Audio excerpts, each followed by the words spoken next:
tahun 2020 kami dari Satgas Gabungan Pencegahan dan Pengamanan serta Penegakan Peraturan Gubernur Nomor 37 tahun 2020 ya, untuk menangani dan menanggulangi serta membatasi penyebaran COVID ini, kembali mengadakan razia serta penertiban dengan langsung mengadakan penindakan ya, dengan sanksi melalui sidang justisi ya, sidang justisi yang langsung ya diikuti oleh Satpol PP sendiri, dalam hal ini PPNS, kemudian dari kepolisian yaitu dari Polda, kemudian dari kehakiman yaitu Pengadilan Negeri, dan Kejaksaan Tinggi Provinsi Sumatera Selatan juga didampingi oleh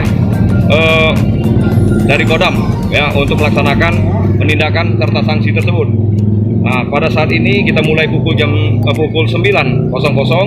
ya, di lokasi Jalan Pangeran Ayin, perbatasan antara Kota Palembang dan Banyuasin. Ya, kenapa kita ambil perbatasan? Karena ini adalah pintu masuk dan keluarnya Kota Palembang.